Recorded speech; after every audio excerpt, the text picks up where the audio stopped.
নীলফামারীর বিভিন্ন উপজেলার মাঠ জুড়ে এখন সবুজ তামাকের গাছ। এই অঞ্চলে মূলত একাধিক জাতের তামাক চাষ হচ্ছে। এর উল্লেখযোগ্য ভির্জিনিয়া, সুমানা, জাইকা ও দেশি জাতের তামাক। এ জাতের তামাক বেশিরভাগই সিগারেট ও তামাকজাত পণ্য তৈরিতে ব্যবহৃত হয়।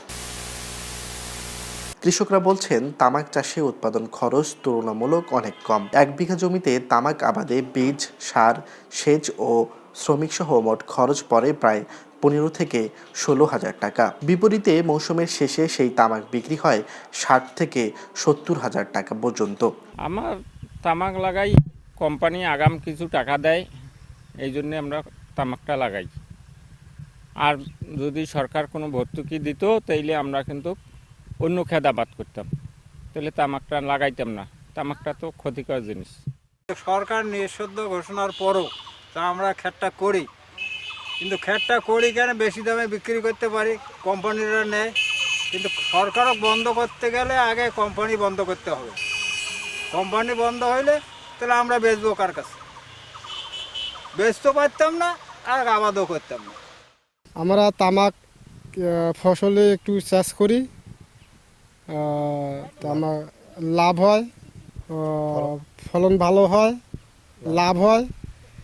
তারপর কোম্পানি টাকা দেয়, তারপর নিয়ে যায়। ভাই আমরা এই যে বার্লিতাঙ্কু আবাদ করি, মানে বাইরের থেকে ভর্তুকি পাই এবং বাইরের টাকা দেয়, আগাম টাকা দেয়, বীজ দেয়, এবং আমরা দেশের চাষ হিসাবে যেগুলো আবাদ করি এগুলো লাভবান পাই বিধায় আমরা আবাদ করি। আর যদি সরকার বন্ধ করতে বলে তাহলে আগে কোম্পানি বন্ধ করবে, তারপর না আমরা কৃষক বন্ধ করব। আমি তামাক আবাদ করছি 2 থেকে 2.5 দিনের মাটি। বিঘা প্রতি খরচ হবে 20 থেকে 25,000। আবহাওয়া যদি ঠিক থাকে আমার কিন্তু লাভের মুখ দেখতে পারবো। আবহাওয়া যদি খারাপ হয় ফসলের মধ্যে কিন্তু কম হবে।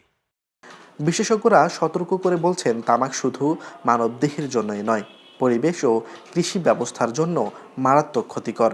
তামাক চাষ ও প্রক্রিয়াজাতকরণে দীর্ঘমেয়াদী ক্যান্সার সহ নানা মরণব্যাধি রোগের ঝুঁকি বাড়ছে। এক জরিপে দেখা যায় যে 70% মৃত্যুর কারণ হচ্ছে এই অসংক্রামক রোগ। এই অসংক্রামক রোগটাই হচ্ছে আমরা মনে করি যে হার্ট অ্যাটাক, এমআই অ্যাটাক, তারপর স্ট্রোক, ক্যান্সার, হাইপারটেনশন, এই কারণেই মারা যাচ্ছে এই তামাক এবং তামাকজাত দ্রব্য ব্যবহারের ফলে। এই ক্ষেত্রে আমরা মানুষকে সচেতন করতে পারি সামাজিকভাবে এবং ধর্মীয়ভাবে, কারণ তা না করলে এর বিপর্যয় কিন্তু খুব বড় আকারে দেখা যাবে। কারণটা দেখা যাচ্ছে যে একটা 28-30 বছরের ছেলে হার্ট অ্যাটাক বা এমআই অ্যাটাকে মারা যাচ্ছে একমাত্র এটাই, এই তামাক এবং তামাকজাত দ্রব্য ব্যবহারের ফলে। অতএব আমাদের এই ক্ষেত্রে সবাইকে সচেতন করতে হবে। এই ক্ষেত্রে আমরা প্রচারণা, লিফলেট এগুলো বিভিন্ন স্কুল কলেজে বিতরণ করছি, মানুষকে সচেতন করছি। ধন্যবাদ। তবে কৃষি সম্প্রসারণ অধিদপ্তরের কর্মকর্তার দাবি, সচেতনতা কার্যক্রমের ফলে আগের তুলনায় তামাকের আবাদ কিছুটা কমেছে এবং বিকল্প ফসল চাষে কৃষকদের উদ্বুদ্ধ করা হচ্ছে। নীলফামারীতে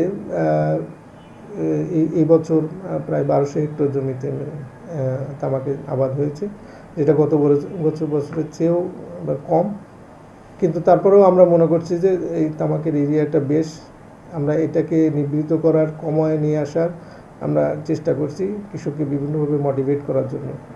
এক্ষেত্রে আমরা যেসব ইনিশিয়েটিভ নিয়েছি, আমরা প্রণোদনার মাধ্যমে কৃষকদেরকে আমরা বলছি যে যারা তামাক চাষ আগে করতেন কিংবা এখন করছেন তাদেরকে প্রণোদনার মাধ্যমে যে উচ্চ মূল্যে যে ফসলগুলো আছে সেগুলো, বিশেষ করে যে চিউইং টাইপের যে আখ কিংবা বিভিন্ন ধরনের ফলের বাগান কিংবা হলো উচ্চ মূল্যে যে ফসলগুলো আছে, শাকসবজি এবং মশলা জাতীয় যে ফসল, পেঁয়াজ এবং রসুন, এইসব চাষে তাদেরকে উদ্বুদ্ধ করছি।